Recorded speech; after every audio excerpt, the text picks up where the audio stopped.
Hello everyone, welcome back to Maths Teacher YouTube channel. Myself Babli Rajput, and in this video we are going to solve the MCQ question for the motion chapter. So there are 20 questions in this video and आपको क्या करना है कि बिना answer देके you have to solve them and आपको score है वो अपना comment down करना है. So starting from the very first question we have which of the following are vector quantity. मतलब हमें कुछ चार options दे रखे हैं and आपको बताना है कि इनमें से कौन सी physical quantities ऐसी हैं जो vector हैं. ठीक है, vector क्या होती हैं? Vector quantities are those quantities जिनके पास मैग्नीट्यूड भी होता है एंड उनके पास डायरेक्शन भी होती है. ठीक है, सो उनको हम क्या कहते हैं? वेक्टर क्वांटिटी बोलते हैं. मैग्नीट्यूड का मतलब क्या है? उनके पास एक पर्टिकुलर वैल्यू होगी. ठीक है, so vector quantities are those which has magnitude as well as direction with them. Starting from the option number A we have distance and displacement. So distance आपकी एक स्केलर क्वांटिटी है and displacement आपकी एक vector quantity है. तो ये option नहीं होगा क्योंकि इसमें एक स्केलर टर्म आ गया है, right. Option B is speed and distance. So speed and distance both are scalar quantities. Scalar quantities वो होती है जिनके पास सिर्फ मैग्नीट्यूड होता है, उनके पास डायरेक्शन नहीं होती है. And option C is distance and speed. Option C आप थोड़ा सा ठीक कर लो इसको, ये टाइपिंग एरर है. ऑप्शन बी और ऑप्शन सी एक जैसे ही लग रहे हैं. ठीक है, इसको आप कर लो डिस्प्लेसमेंट एंड और क्या हो जाएगा? वेलोसिटी. ठीक है, सो ऑप्शन सी आपका है displacement and velocity. So option C ही आपका आंसर हो जाएगा, that is displacement and velocity, क्योंकि displacement is a vector quantity and velocity is also a vector quantity. ठीक है, so option number C is the answer for the question number 1.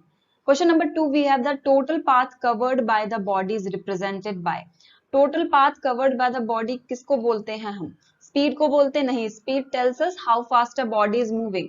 ठीक है, velocity भी सेम ही होता है but velocity is with direction. ठीक है, स्पीड क्या होता है? एक स्केलर क्वांटिटी होती है एंड वेलोसिटी एक वेक्टर क्वांटिटी होती है. मीनिंग दोनों का सेम होता है बट डायरेक्शन के पॉइंट ऑफ व्यू से दोनों अलग हो जाते हैं. एक्सेलरेशन नहीं होता है.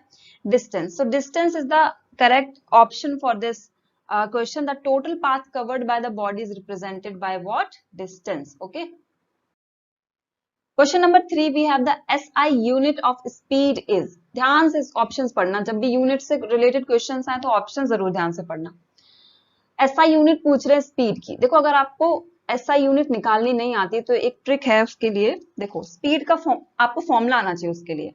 अगर फॉर्मूला नहीं आता तो कोई ट्रिक नहीं है. स्पीड क्या होता है? Distance upon time. ये हमारे पास फॉर्मूला होता है स्पीड का, राइट. डिस्टेंस को हम किस में मेजर करते हैं? मीटर्स में. ठीक है, METER मीटर्स में, या सिंबल हम बोले तो स्मॉल m. एंड टाइम को हम मेजर करते हैं सेकेंड्स में.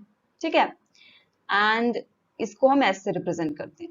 तो आप फॉर्मूले से ना यूनिट डिराइव कर सकते हो. So it will be metre per second. ठीक है, मीटर पर सेकेंड, या इसको हम ऐसे भी लिखते हैं मीटर पर सेकेंड, या हम इसको ऐसे भी लिखते हैं मीटर पर सेकेंड -1. ठीक है, सेकेंड ऊपर पहुंच जाता है तो पावर -1 हो जाती है, राइट. सो आपको ऑप्शन पता चल गया होगा कौन सा आंसर है. मीटर तो नहीं होगा. Metre is the SI unit. चलो ये भी लिख लो, metre is the SI unit for distance या डिस्प्लेसमेंट. डिस्टेंस एंड डिस्प्लेसमेंट की यूनिट होती है metre.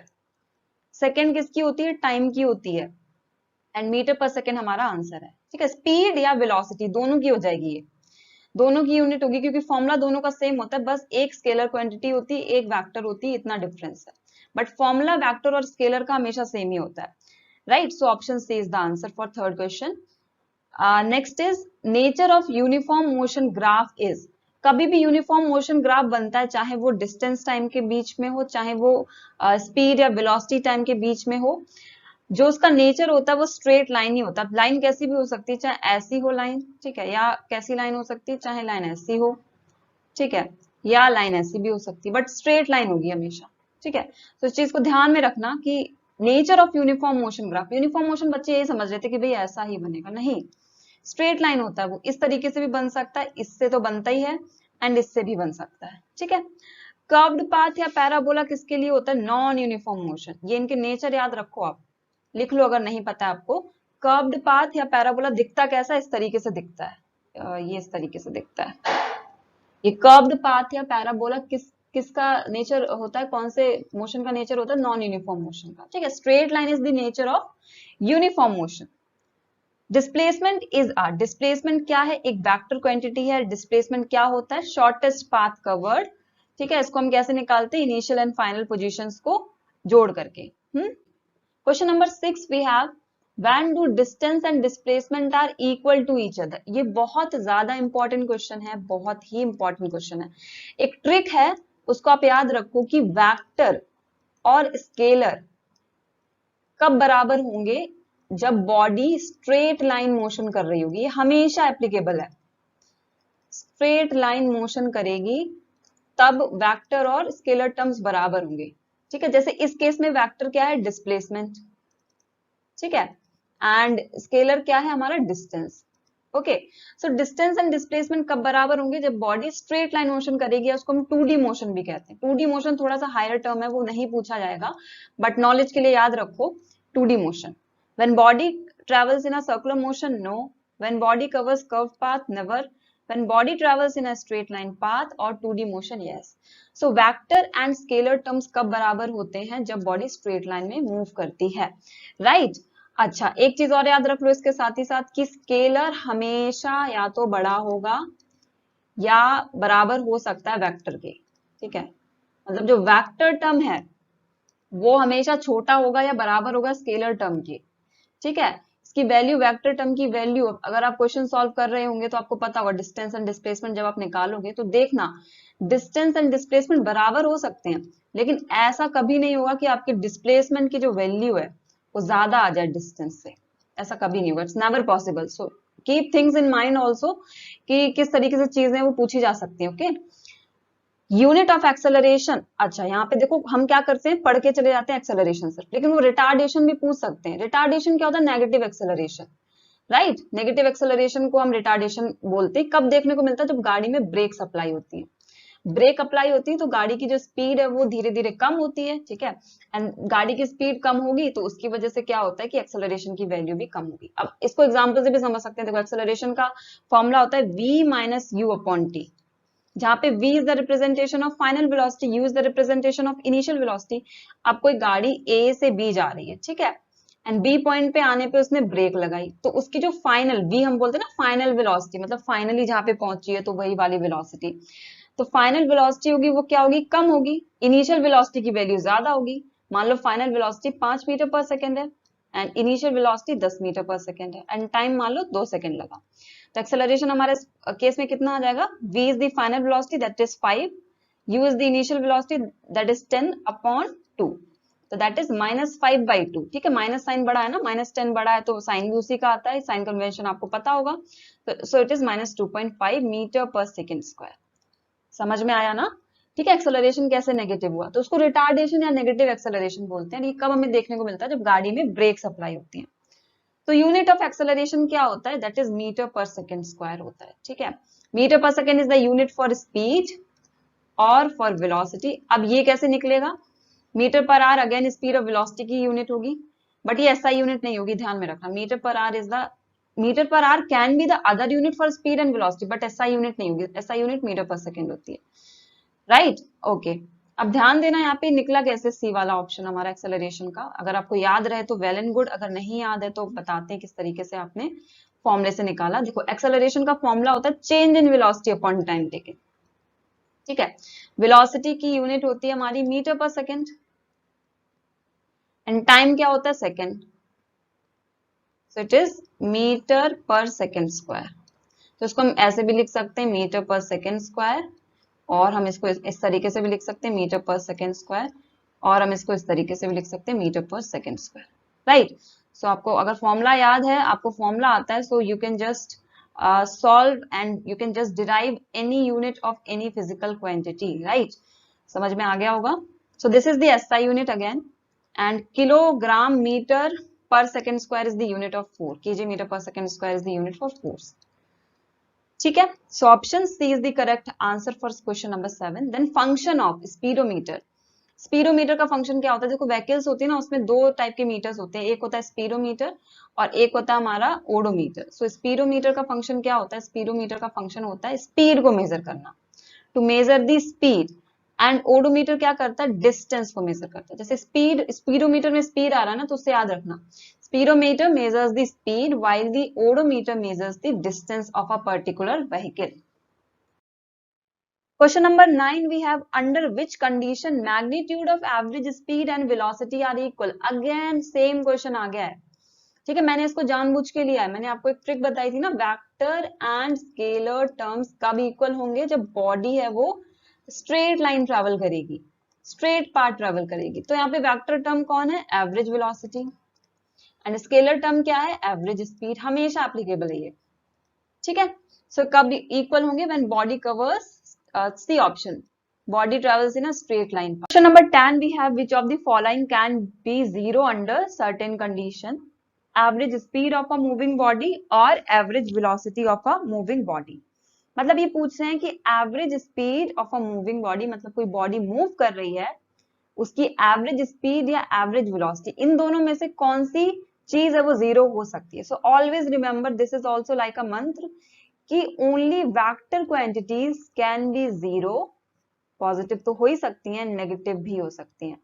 Scalar quantities can never B negative, scalar quantities कभी नेगेटिव नहीं होती हैं, एंड ये कभी जीरो भी नहीं होती हैं। ठीक है, सो ध्यान में रखना, पॉजिटिव होती है हमेशा, scalar quantities are always positive.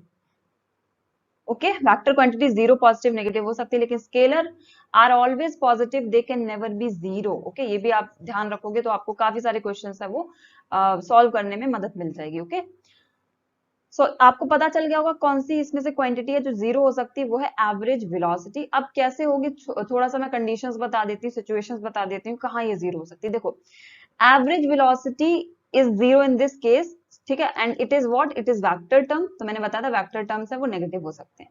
All right, so vector terms कब जीरो होंगे, जब वो अपनी इनिशियल पोजीशन पे वापस आ जाएंगे। मतलब एक बॉडी है, फॉर एग्जाम्पल एक बॉडी है ए, ठीक है, उसने यहां से शुरू किया एंड वो पहुंच गई ये वाले पॉइंट पे। ठीक है, ये वाले पॉइंट में, इसका फाइनल पॉइंट हो गया, ये इसका इनिशियल पॉइंट हो गया, राइट। ए बॉडी ने इनिशियल से शुरू किया, फाइनल पे वो पहुंच गई, लेकिन वो फाइनल पे ना रुक करके उसी पाथ के अलोंग वापस आ गई। ठीक है, उसी पाथ के अलोंग वापस आ गई जहां से शुरू किया था। तो ऐसा कब पॉसिबल है कि जो बॉडी है मोशन तो कर रही है, लेकिन फिर भी उसका जो एवरेज वेलोसिटी है वो जीरो हो, जब वो अपनी इनिशियल पोजीशन पे वापस आ जाए। मतलब जहां से उसने शुरू किया है वहां से वो क्या करे, वहां पे वो वापस आता है। Same in case of circular motion, circular motion में कोई बॉडी मूव करी, उसने यहां से शुरू किया एंड उसने पूरा चक्कर लगाया सर्कल का, वापस इधर ही पे पहुंच गई। तो जहां से शुरू किया अगर बॉडी वहीं पे पहुंच रही है, तब उस केस में उसका जो एवरेज वेलोसिटी हम बोले, या सिंपल वेलोसिटी भी बोले, या डिस्प्लेसमेंट भी बोले, मतलब जितने भी वेक्टर टर्म होंगे ना, जितने भी वेक्टर फिजिकल क्वांटिटीज होंगी ना, सब जीरो होंगी। चाहे एवरेज वेलोसिटी हो, चाहे सिंपल वेलोसिटी हो, चाहे डिस्प्लेसमेंट हो, anything, everything will be zero अगर वो अपनी इनिशियल पोजीशन पे वापस आ रही है, राइट। सो इस चीज को आपको ध्यान में रखना है। सो इस केस में याद रखना, only average velocity can be zero, average speed can never be zero. Okay, a particle is moving in a circular path of radius R. So सबसे पहले हम सर्कल बना लेते हैं, छोटा सा सर्कल हमारा है, ये इसका सेंटर है, एंड इसका जो रेडियस हमें दे रखा है वो है आर। सो रेडियस आर में मूव कर रहा है एक पार्टिकल, मान लो यहां से शुरू किया उसने। Okay, the displacement after the half of the circle, मतलब उस पार्टिकल ने आधा सर्कल कवर कर लिया, and they are asking for displacement. So ये क्वेश्चन तो मैंने कराया है, सो आप बहुत अच्छे से कर लोगे। यहां से शुरू किया और उसने हाफ सर्कल चला, मतलब इतना चला, ठीक है, दिस मच। एंड डिस्प्लेसमेंट निकालने का फॉर्मूला क्या होता है, जहां से शुरू किया मतलब जो उसकी इनिशियल पोजीशन है एंड जो उसकी फाइनल पोजीशन है उसको आप जोड़ दो। ठीक है, तो इनिशियल एंड फाइनल पोजीशन को आप जब आप जोड़ोगे तो डायमीटर बन जाएगा। ये मेरा थोड़ा सर्कल टेढ़ा हो गया, लाइन भी टेढ़ी होगी, लेकिन आप जब इनिशियल एंड फाइनल पोजीशंस को जोड़ोगे तो वो किसके बराबर हो जाएगा, डायमीटर के बराबर हो जाएगा। सो इस केस में डिस्प्लेसमेंट कितना आ गया आपका, डायमीटर के बराबर, that is twice of radius. ठीक है, so this is 2r। Okay, question number 12 we have, which of the following can be zero for a moving body. मतलब एक बॉडी है वो मूव कर रही है, अगेन सेम क्वेश्चन है, वेक्टर टर्म्स ही जीरो हो सकते हैं, और इनमें से कौन सी चीजें वो जीरो हो सकती है। सबसे पहले एवरेज वेलोसिटी, तो एवरेज वेलोसिटी एक वेक्टर टर्म है, तो यस ये जीरो हो सकती है। डिस्टेंस ट्रेवल नहीं, ये स्केलर क्वांटिटी है तो डिस्टेंस कभी जीरो नहीं होगी। एवरेज स्पीड भी जीरो नहीं होगी। एंड डिस्प्लेसमेंट, डिस्प्लेसमेंट अगेन एक वेक्टर टर्म है तो वो भी जीरो हो जाएगा। सो option number A and D, option A and D मतलब थर्ड ऑप्शन जो हमारा है ना, ये वाला आंसर हो जाएगा। ठीक है, question number 13, which of the following can not be the unit of speed और वेलोसिटी। स्पीड और वेलोसिटी की यूनिट क्या होती है, मीटर पर सेकेंड। तो आपको इन ऑप्शंस में देख के बताना है कि कौन सी यूनिट नहीं हो सकती। अच्छा, ये इसकी एसआई यूनिट है। एसआई यूनिट है, एक स्टैंडर्ड यूनिट होती है, ऑल ओवर द वर्ल्ड हम इसी को यूज करते हैं। बट इसके अलावा अदर यूनिट भी हो सकती है, जैसे कि इसकी मीटर की जगह हम किलोमीटर भी लिख सकते हैं, ठीक है। सेकंड की जगह हम आर भी लिख सकते हैं, वैसे ही और भी हो सकती है, जैसे मीटर पर आर भी हो सकती है, ठीक है। या हम बोले मिलीमीटर पर सेकेंड भी हो सकती है। तो अदर यूनिट भी होती है, बट एसआई यूनिट सिर्फ एक होती है। SI unit is standard unit जो ऑल ओवर द वर्ल्ड हम यूज करते हैं। ऑल राइट, सो कौन सी यूनिट नहीं है, तो किलोमीटर पर आर तो यूनिट है उसकी, ऑप्शन नहीं होगा। Metre per second SI unit होती है, मिलीमीटर पर सेकंड भी हो सकती है, लेकिन सेकंड देखो, एस फॉर सेकंड रिप्रेजेंटेशन, आपको सिंबॉलिक रिप्रेजेंटेशन पता होना चाहिए। S is the meaning of second and M for metre. तो सेकंड मतलब टाइम, टाइम अपॉन ये क्या हो गया, मीटर इज डिस्टेंस या डिस्प्लेसमेंट, ठीक है। सो ये तो फॉर्मूला ही नहीं होता है, तो ये यूनिट ही नहीं होगी। तो ऑप्शन आपका डी है वो करेक्ट आंसर है फॉर दिस क्वेश्चन। तो आपको फॉर्मूला भी आना चाहिए, ठीक है। अगर आपको यूनिट नहीं भी आती तो आप फॉर्मूला का यूज करके यूनिट डिराइव भी कर सकते हो। और याद रखना एसआई यूनिट और अदर यूनिट्स में क्या डिफरेंस है। एसआई यूनिट सिर्फ एक होती है and other units many, they can be many, okay. Which of the following can not be unit of acceleration. तो एक्सेलरेशन की यूनिट क्या होती है, अभी मैंने बताया था, मीटर पर सेकेंड स्क्वायर। इसके अलावा ये तो इसकी एसआई यूनिट हो गई, ठीक है। इसके अलावा क्या हो सकता है, मीटर की जगह हम सेंटीमीटर भी लिख सकते हैं, पर सेकंड स्क्वायर हो सकता है, या मिलीमीटर पर सेकंड स्क्वायर भी हो सकता है, ठीक है। तो पहला पहला ऑप्शन है किलोमीटर पर सेकंड स्क्वायर। तो किलोमीटर भी तो डिस्टेंस मेजरमेंट के लिए यूज होता है, तो किलोमीटर पर सेकंड स्क्वायर, तो ये तो फिट बैठ रहा है, ये अदर यूनिट होगी एक्सेलरेशन की, सो ये आंसर नहीं होगा। मीटर पर सेकंड स्क्वायर इसकी एसआई यूनिट होती है। Kilometre per second is the answer for this question. Kilometre per second is the unit for speed और वेलोसिटी, सो आपको ध्यान रखना है। And centimetre per second square again other unit for acceleration, ठीक है। इस चीज को अपने अपने ध्यान में रखना है। देखो, डिस्टेंस की कई सारी यूनिट हो सकती है ना, डिस्टेंस को हम किलोमीटर में भी मेजर करते हैं, और हम मीटर में भी मेजर करते हैं, सेंटीमीटर में भी, मिलीमीटर में भी, नैनोमीटर में भी। हालांकि नैनोमीटर काफी छोटा हो जाता है तो हम यहाँ पे तो यूज नहीं करेंगे, बट वो होती है अदर यूनिट, आपने कन्वर्जेंस पढ़े होंगे बचपन में, ठीक है। सो इसको हम अदर फॉर्म में भी लिख सकते हैं, बट एसआई यूनिट सिर्फ एक होती है, ओके। सो नाउ मैंने यहाँ पे कुछ ग्राफिकल क्वेश्चंस ले लिए जो ग्राफ से आते हैं, बच्चे बहुत ज्यादा अटकते हैं इसमें। So first of all I want to say, मैंने ग्राफ का एक वीडियो बनाया अलग से, वो वॉच कर लो आप, ठीक है। तो आपको जो भी क्वेश्चंस, आपको क्वेरीज वगैरह आप बहुत अच्छे से सॉल्व कर लोगे। ग्राफ से क्वेश्चंस बहुत कंफ्यूजिंग होते हैं, राइट। सो आपको वीडियो अगर देखोगे तो आपके काफी सारे क्वेश्चंस है वो क्लैरिफाई हो जाएंगे। So question number 15 is the slope of distance time graph gives us. देखो, डिस्टेंस टाइम ग्राफ इस तरीके से बनेगा। डिस्टेंस मतलब एस टी ग्राफ भी बोलते हैं इसको, ठीक है। डिस्टेंस टाइम या डिस्प्लेसमेंट टाइम दोनों बोल सकते हैं, ओके। सो इसका स्लोप हमें क्या देता है, अब चाहे वो यूनिफॉर्म मोशन हो चाहे वो नॉन यूनिफॉर्म मोशन है, ठीक है। यूनिफॉर्म या नॉन यूनिफॉर्म कुछ भी हो सकता है। उसका जो स्लोप होता है ना, स्लोप मतलब ये जो लाइन बना रही हूँ मैं, जैसे ये स्ट्रेट लाइन यहाँ पे बनाई है मैंने, हमको क्या देता है, ये जो स्लोप होता है इसका डिस्टेंस टाइम ग्राफ का, that gives us what, speed या वेलोसिटी। ध्यान में रखना दोनों चीजें, स्पीड या वेलोसिटी। अगर डिस्टेंस टाइम ग्राफ बोल रहे हैं, डिस्टेंस टाइम ग्राफ बोल रहे हैं, तो वो हमें देगा स्पीड। एंड अगर वहां पे लिखा है sorry displacement time graph, question ध्यान से पढ़ के आना, डिस्प्लेसमेंट टाइम ग्राफ लिखा तो वो वेलोसिटी देगा। Distance is a scalar quantity तो वो हमें स्केलर क्वांटिटी देता है, and displacement is a vector quantity तो वो हमें वेक्टर क्वांटिटी देता है। सो यहाँ पे पूछा जा रहा है डिस्टेंस टाइम ग्राफ, तो ऑप्शन इज स्पीड। ध्यान रखना, यहाँ पे वेलोसिटी भी दे रखा है, वेलोसिटी इवन स्पीड से पहले ऑप्शन दे रखा है, ठीक है। सो यहाँ पे अगर डिस्प्लेसमेंट लिखा होता तब ऑप्शन हमारा वेलोसिटी हो जाता है, लेकिन सिंस डिस्टेंस पूछा तो स्पीड है। दोनों चीजें ध्यान में रखनी है। Area under distance time graph gives अस, एरिया होता है डिस्टेंस टाइम ग्राफ का, वो क्या हमको देता है, दोनों चीजें पूछी जाती हैं, स्लोप क्या देता है, एरिया क्या देता है, ठीक है। सो सबसे पहले हम डिस्टेंस टाइम ग्राफ बना लेते हैं इस तरीके से, एसटी ग्राफ। सो मान लो कोई बॉडी है वो इस तरीके से चल रही है, ओके। सो एरिया मतलब ये कितना चली, दिस थिंग, ये आपका एरिया हो जाएगा, दिस वन। सो जो एरिया होता है डिस्टेंस टाइम ग्राफ का, वो आपको देता है nothing, it gives you nothing, okay. ये मैंने जानबूझ के क्वेश्चन लिया है, हालांकि मुझे नहीं लग रहा है प्रोबेबिलिटी ज्यादा है इसको पूछने की, बट आपको पता होना चाहिए कि जो एरिया होता है डिस्टेंस टाइम ग्राफ का, that gives you nothing. All right, so एक और क्वेश्चन मैं बता देती हूँ कि एरिया ऑफ स्पीड या velocity time graph, area of speed या वेलोसिटी टाइम ग्राफ आपको क्या देता है, तो वो आपको देता है, अगर स्पीड टाइम ग्राफ लिखा है तो वो डिस्टेंस देगा, एंड अगर यहाँ पे स्पीड की जगह वेलोसिटी टाइम ग्राफ लिखा है तो वो आपको देगा डिस्प्लेसमेंट। क्वेश्चन ध्यान से पढ़ के आना, आपको स्लोप पूछा गया है या एरिया पूछा गया है। बच्चे क्वेश्चन ही नहीं पढ़ते हैं, एकदम से आंसर लगा के आ जाते हैं, ठीक है। तो क्वेश्चन आपको ध्यान में रखना है कि क्या पूछा गया, स्लोप पूछा गया है, एरिया पूछा गया। तो एरिया अगर पूछा गया तो स्पीड टाइम ग्राफ का area gives you distance and velocity time displacement. Distance time graph for uniform motion is, distance time graph कैसा होता है यूनिफॉर्म मोशन का, यूनिफॉर्म मोशन का हमेशा स्ट्रेट लाइन होता है। कर्व्ड पाथ या पैराबोला किसका रिप्रेजेंटेशन है, नॉन यूनिफॉर्म मोशन का। फिर चाहे वो डिस्टेंस टाइम ग्राफ हो, चाहे वो वेलोसिटी या स्पीड टाइम ग्राफ हो। So nature of distance time graph for non uniform motion is, non uniform motion में नेचर कैसा होता है डिस्टेंस टाइम ग्राफ का, स्ट्रेट लाइन तो नहीं होगा, स्ट्रेट लाइन यूनिफॉर्म मोशन का होता है। Curved path, yes curved path होता है, एंड पैराबोला, कर्व्ड पाथ को हम पैराबोला भी बोलते हैं। सो ऑप्शन डी हमारा ठीक होगा, जो कि है ऑप्शन बोथ बी एंड सी, ठीक है। कर्व्ड पाथ भी बोलते हैं उसको एंड पैराबोला भी बोलते हैं। नॉन यूनिफॉर्म मोशन का ऑलवेज हैज कर्व्ड पाथ और पैराबोला, फिर चाहे वो डिस्टेंस टाइम या डिस्प्लेसमेंट टाइम ग्राफ हो, चाहे वो वेलोसिटी टाइम या स्पीड टाइम ग्राफ हो।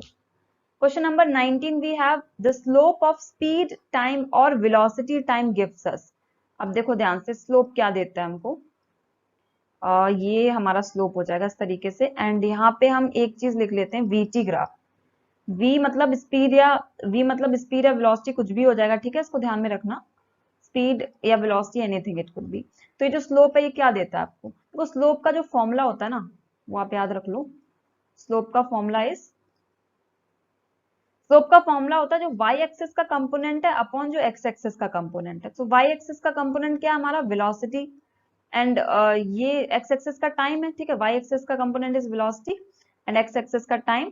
तो वेलोसिटी अपॉन टाइम एक्सेलरेशन होता है, ठीक है। आप याद रख लो इसका फॉर्मूला, तो आपके काफी क्वेश्चंस बन जाएंगे। So slope of speed time या velocity time gives us what, it gives us acceleration, okay. Next question number 20, area under speed time और velocity time graph gives us. देखो यहाँ पे पूछा गया एरिया अंडर स्पीड टाइम और velocity time.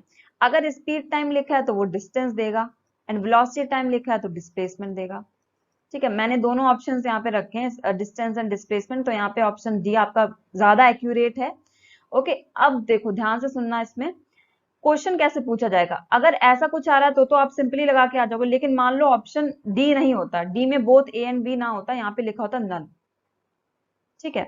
And मान लो यहाँ पे सिर्फ आपसे इतना पूछा जाता है speed time graph, velocity time यहाँ पे नहीं पूछा जाता आपसे, तब आप क्या करके आते, तब आप डिस्टेंस लिख करके आते, डिस्प्लेसमेंट लिख करके मत आ जाना, ठीक है। एंड वहीं उसकी जगह अगर आपसे पूछा जाता है वेलोसिटी टाइम ग्राफ का एरिया क्या आपको देता है, तो आपको उस टाइम क्या लिख के आना, डिस्प्लेसमेंट। सो आंखें खुली रखे, आपको पूरे कॉन्सेंट्रेशन के साथ जो क्वेश्चन है वो सॉल्व करने हैं, ठीक है। किस तरीके से कौन सा क्वेश्चन है जो पूछा जाएगा, एंड कोई भी चीज गलत करके नहीं आनी। Again I am saying, graph में बहुत कंफ्यूजन होती है, बहुत ज्यादा क्वेश्चन है वो गलत होते हैं। तो आप ग्राफ वाला वीडियो है, ठीक है, उसको जरूर वॉच करो, एंड फिर जाके आप क्वेश्चन है वो सॉल्व करो, तो आपको बहुत अच्छे से क्वेश्चन है वो आप सॉल्व कर पाओगे, ठीक है। क्वेश्चन नंबर लास्ट इज, अच्छा 21 क्वेश्चन है, all right, 21 question in total है, सॉरी मैंने 20 बोल दिया था शायद पहले। In uniform circular motion which physical quantity keeps on changing. अगर हम बात करें यूनिफॉर्म सर्कुलर मोशन की, तो उसमें कौन सी फिजिकल क्वांटिटी होती है वो हमेशा चेंज होती रहती है, तो दैट इज वेलोसिटी, क्योंकि velocity is a vector quantity and that deals with direction. मान लो एक पार्टिकल है वो यहाँ पर है, ठीक है, मोशन कर रहा है। जैसे आपने बचपन में गेम खेला होगा, थ्रेड लिया होगा और आपने उसमें पत्थर बांध दिया होगा, और आपने उसको सर्कुलर मोशन में क्या है घुमाया होगा, ठीक है। तो अगर मान लो जो पत्थर है, ठीक है, आप उसको घुमा रहे हो, पत्थर है वो यहाँ से टूट जाता है, तो वो इस तरीके से तो मूव कर जाएगा ना जिस डायरेक्शन में। अब मान लो उसकी पोजीशन ये आ गई पत्थर की, तो वो इस डायरेक्शन में मूव कर जाएगा, ठीक है, इस तरीके से। जहां से टूटेगा वो उसी डायरेक्शन में स्ट्रेट लाइन के अलॉन्ग मूव कर जाएगा, ठीक है। तो ये डायरेक्शन का रिप्रेजेंटेशन है, जो मैंने बनाया ना इसको टेंजेंट बोलते हैं, टेंजेंट। कि मान लो यहाँ से पत्थर टूट रहा है तो वो स्ट्रेट लाइन के अलॉन्ग निकल जाएगा, यहाँ से पत्थर यहाँ पे आ गया तो वो स्ट्रेट लाइन के अलॉन्ग निकल जाएगा, तो ये डायरेक्शन का इंडिकेशन है, ठीक है। So speed remains constant, speed remains constant in uniform circular motion, but only factor that keeps on changing is that is velocity, because velocity deals with the direction, and in uniform circular motion direction at every point keeps on changing of a particular body. So yes, in uniform circular motion only speed remains constant but the velocity keeps on changing, right? So I hope आपको ये question video है वो काफी helpful लगा होगा and काफी सारे आपके जो डाउट्स हैं वो क्लियर हुए होंगे. Again I am saying before solving the question do theory part also. Theory part is important, ठीक है. Plus then solve your questions and solve more and more question जितने आप कर सकते हो, बिकॉज पैटर्न चेंज हुआ, आपके लिए भी नया है ये पैटर्न, राइट. सो आप जितना ज्यादा क्वेश्चन सॉल्व करोगे आपको उतनी ज्यादा अंडरस्टैंडिंग होगी एंड जब आप एग्जाम दोगे फाइनल ना तो आपको इतना डर नहीं लगेगा, ठीक है. So thank you so much for watching this video and all the very best for your exams.